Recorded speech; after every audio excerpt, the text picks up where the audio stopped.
Hello guys, അപ്പോൾ welcome to real talk. It Sumith. അപ്പോൾ എപ്പോഴും പറയുന്ന പോലെ ആദ്യമായിട്ട് വീഡിയോ കാണുന്നവരാണെങ്കിൽ അല്ലെങ്കിൽ ആദ്യമായിട്ട് ചാനലിലേക്ക് വരുന്നവരാണെങ്കിൽ എന്തായാലും ചാനൽ സബ്സ്ക്രൈബ് ചെയ്തിട്ട് തന്നെ വീഡിയോ കാണണം. അതേപോലെ തന്നെ നിങ്ങളുടെ ഡൗട്ടുകളും എല്ലാ കാര്യങ്ങളും കമൻറ്റ് സെക്ഷനിൽ മെൻഷൻ ചെയ്യുകയും വേണം.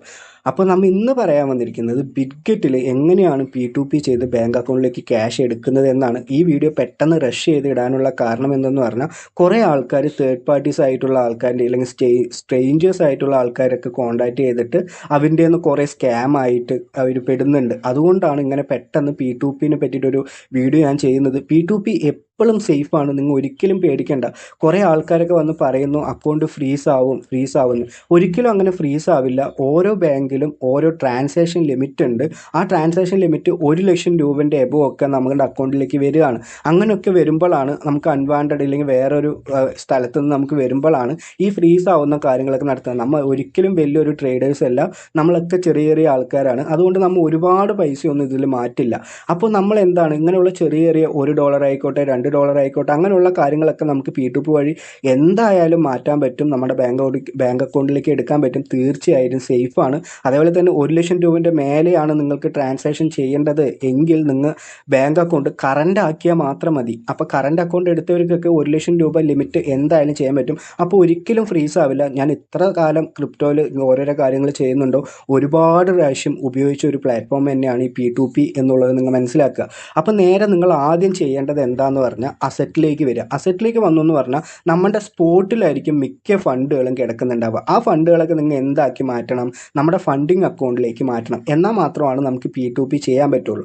അതിനെന്താണ് ചെയ്യേണ്ടത്, ഇവിടെ ട്രാൻസ്ഫർ എന്ന് ക്ലിക്ക് ചെയ്യുക. ക്ലിക്ക് ചെയ്തിട്ട് ഫ്രമിൻ്റെ അവിടെ സ്പോട്ട് എന്ന് മാറ്റുക. താഴെ ഇവിടെ നമ്മൾ ഫണ്ടിങ് അക്കൗണ്ടിൽ നിന്ന് ടു ഫണ്ടിങ് അക്കൗണ്ടിലേക്ക് മാറ്റുക.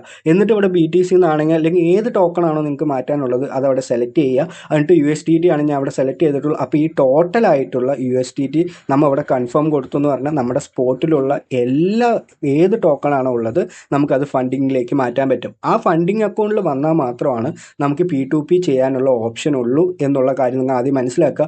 ഇങ്ങനെ മാറ്റുമ്പോൾ നമുക്ക് ഒരു ചാർജോ ഒരു ഫീയോ ഒന്നും പിടിക്കുന്നില്ല നിങ്ങൾ മനസ്സിലാക്കുക. നേരെ ഹോമിലേക്ക് വന്നു. എന്നിട്ട് നേരെ ഹോമിലേക്ക് വരിക. മോർ ഓപ്ഷനിൽ ക്ലിക്ക് ചെയ്യുക. ഇവിടെ P2P ഓപ്ഷൻ ഉണ്ടാവും, അതിൽ ക്ലിക്ക് ചെയ്യുക. എടുത്ത ഉടനെ അവിടെ കുറേ ബൈ ചെയ്യാനുള്ള ആൾക്കാരായിരിക്കും നിങ്ങൾക്ക് കാണുക. ഒരുപാട് ആഡ്സ് അവിടെ കാണും. നിങ്ങൾ എന്ത് ചെയ്യുക, നമുക്കിവിടെ എന്താണ് ചെയ്യേണ്ടത്, അടിക്കടി ബിറ്റ്ഗെറ്റിൽ ഇങ്ങനെ റിക്വസ്റ്റ് ടൈം നെറ്റ്വർക്ക് എന്ന് വരും. അത് നിങ്ങൾ ഒന്നുകൊണ്ട് പേടിക്കേണ്ട. ഒരിക്കൽ കൂടി റീഫ്രഷ് ചെയ്തു എന്ന് പറഞ്ഞാൽ നമുക്ക് എന്ത് ചെയ്യാൻ പറ്റും, നമുക്കത് കാണാൻ പറ്റും. നിങ്ങൾ മനസ്സിലാക്കുക. ഞാനിപ്പോൾ ഇത് കുറേ നേരമായിട്ട് എടുത്ത കാരണമാണ് അങ്ങനെ ഒരു ടൈം റിക്വസ്റ്റ് വരുന്നത്. അപ്പോൾ നമ്മൾ ഇവിടെ എന്ത് ചെയ്തു, സെല്ലാണ് നമുക്ക് എടുക്കേണ്ടത്. അപ്പോൾ സെല്ല് നമുക്കിപ്പോൾ എൻ്റെ കയ്യിൽ വെറും 400 രൂപേൻ്റെ USDT ആണ് ഉള്ളത്. അപ്പോൾ കുറേ ആൾക്കാരുടെ അവിടെ ബയ്യേഴ്സ് അവിടെ കാണും.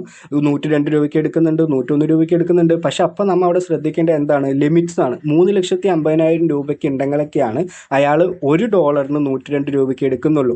അപ്പം നമ്മുടെ കയ്യിൽ അത്രയൊന്നും ഇല്ലാത്ത കാരണം നമ്മൾ എന്ത് ചെയ്യുന്നു, 100 ലിമിറ്റായിട്ട് വെച്ചു.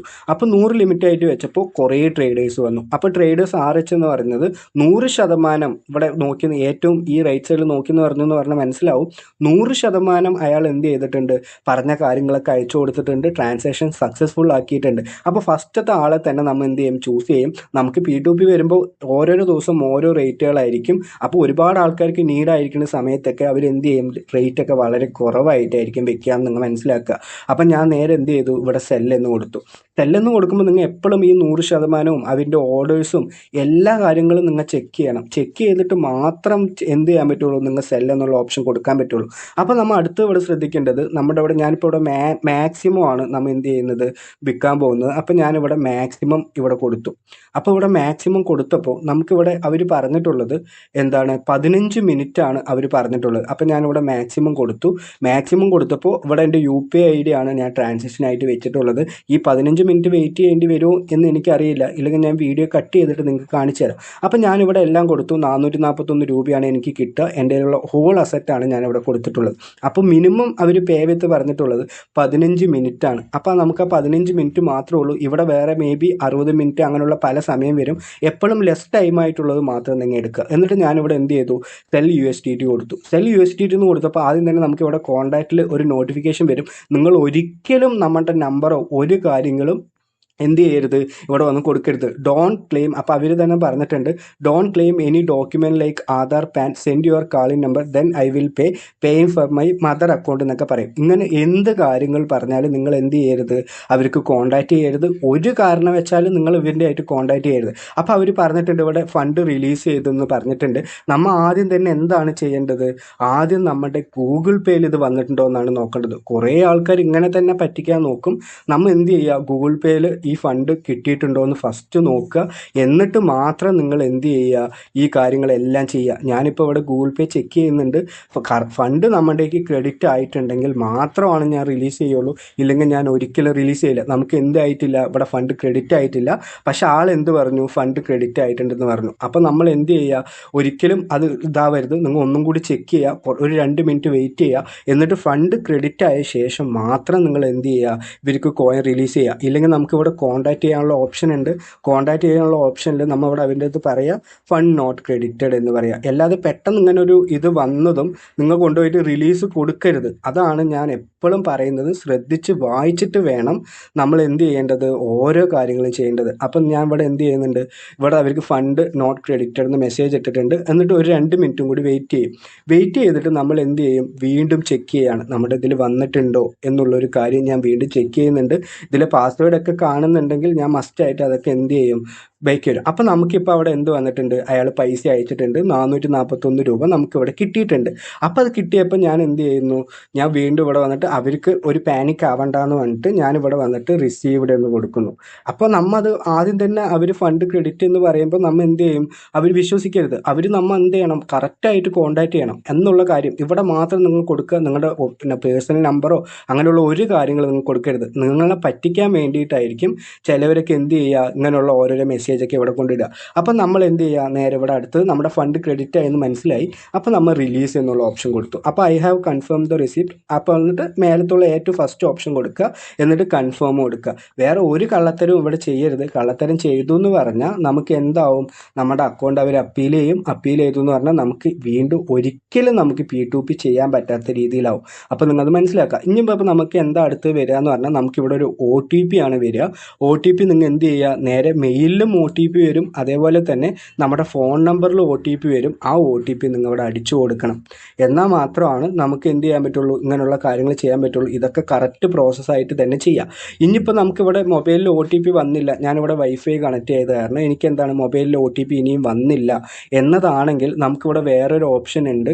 ഇതിൽ കാൾ ചെയ്തിട്ട് അവർ OTP പറഞ്ഞു തരുന്ന ഒരു ഓപ്ഷൻ. അപ്പോൾ നിങ്ങൾ ഒരു 2 മിനിറ്റ് വെയിറ്റ് ചെയ്യുക. വെയിറ്റ് ചെയ്തിട്ട് ഇവിടെ OTP വന്നില്ല, ഞാനിപ്പോൾ ഇവിടെ വൈഫൈ ഓഫ് ആക്കി എന്ന് പറഞ്ഞാൽ എനിക്ക് OTP വരും. അപ്പോൾ എപ്പോഴും നിങ്ങൾ എന്ത് ചെയ്യുക, 100% ഇതിൽ അത്രത്തോളം മനസ്സിലാക്കിയിട്ട് വേണം ചെയ്യാൻ. ഒരു കാര്യങ്ങളും മിസ്റ്റേക്കായി ചെയ്തു എന്ന് പറയുമ്പോഴാണ് നമ്മൾ അങ്ങനെയുള്ള സ്കാമിലും അങ്ങനെയുള്ള കാര്യങ്ങളിലൊക്കെ വന്ന് പെടുന്നത്. അപ്പോൾ ഒരിക്കൽ കൂടി നിങ്ങൾ എന്ത് ചെയ്യുക, ഈ ഒരു എന്താണ് കോഡ് റീസെൻഡ് ചെയ്യാനുള്ള ഓപ്ഷൻ കൊടുക്കാം, അങ്ങനെയുള്ള ഓപ്ഷൻ കൊടുക്കാം. ഇല്ലെങ്കിൽ അതും കഴിഞ്ഞിട്ട് കിട്ടിയില്ലെങ്കിൽ നമ്മൾ എന്ത് ചെയ്യാന്ന് പറഞ്ഞാൽ നമുക്കിതൊരു വോയിസ് കാളായിട്ട് നമുക്ക് OTP കിട്ടാനുള്ള ഓപ്ഷൻ വരും. അപ്പോൾ എനിക്കിവിടെ OTP വന്നിട്ടുണ്ട് 244886. അപ്പം ഞാനിവിടെ കൺഫേം കൊടുത്തു. കൺഫേം കൊടുത്തപ്പോൾ എൻ്റെ ആ കോയിൻ എന്തായി, ഞാൻ റിലീസ് ചെയ്തു, നമ്മ അങ്ങനെ കംപ്ലീറ്റ് ആയി, നമുക്ക് പൈസയും കിട്ടി.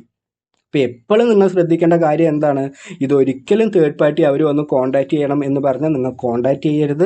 ഇപ്പോൾ എൻ്റെ ബാങ്ക് അക്കൗണ്ടിൽ പൈസ കിട്ടിയത് നിങ്ങൾക്ക് കണ്ടിട്ടുണ്ടാവും. അപ്പോൾ ഇങ്ങനെയുള്ള ഡിഫിക്കൽട്ടീസ് ഒക്കെ വരുമ്പോൾ നിങ്ങൾ അത് ഇടയിൽ വെച്ച് വിടാതെ ഞാൻ ചെയ്ത പോലെ ഓരോ പോസിബിലിറ്റീസും ചെയ്യണം എന്ന് പറഞ്ഞിട്ടാണ് ഞങ്ങളുടെ എല്ലാ ഡിഫിക്കൽട്ടീസും വെച്ചിട്ടൊരു വീഡിയോ കാണിച്ചത്. അപ്പോൾ ഈ വീഡിയോ 100% നിങ്ങൾക്ക് യൂസ്ഫുൾ ആയിട്ടുണ്ടാവുമെന്ന് ഞാൻ വിചാരിക്കുന്നുണ്ട്. അപ്പോൾ എല്ലാവരും ഇത് ശ്രദ്ധിച്ച് ഓരോ കാര്യങ്ങളും വായിച്ചിട്ട് എന്താണ് അതിൽ പറഞ്ഞിട്ടുള്ളത് എന്നുള്ള കാര്യങ്ങൾ നോക്കിയിട്ട് മാത്രം ചെയ്യുക. അങ്ങനെ എന്തെങ്കിലും ബുദ്ധിമുട്ടുണ്ടെങ്കിൽ നിങ്ങൾക്ക് കമൻറ്റ് സെക്ഷനിൽ വന്നിട്ട് താഴെ വന്ന് പറയാം, ഇങ്ങനെയുള്ള കാര്യം ഞാൻ അതിൽ ഡിഫിക്കൽട്ടി ഫേസ് ചെയ്യുന്നുണ്ട്, അതെങ്ങനെയാണ് സർവൈവ് ചെയ്യേണ്ടത്. അപ്പം ഞാൻ എന്ത് ചെയ്യുക, ഗൈഡ് ചെയ്യുക. ഇല്ലെങ്കിൽ എൻ്റെ ടെലിഗ്രാം ചാനലിൽ കയറി എന്ന് പറഞ്ഞാൽ കുറേ നല്ല ആൾക്കാരുണ്ട്. അവർ ആ ഗ്രൂപ്പിലൊക്കെ നിങ്ങൾ മെസ്സേജ് അയച്ച് നിങ്ങളുടെ ഡൗട്ട്സിനൊക്കെ ക്ലിയർ ചെയ്തും തരും. അപ്പോൾ എല്ലാവർക്കും ഇന്നത്തെ വീഡിയോ യൂസ്ഫുൾ ആയിട്ടുണ്ടാകുമെന്ന് വിചാരിക്കുന്നുണ്ട്. എല്ലാവർക്കും നല്ലൊരു ദിവസം നേരുന്നു. Have A great day. നന്ദി, നമസ്കാരം, ബൈ.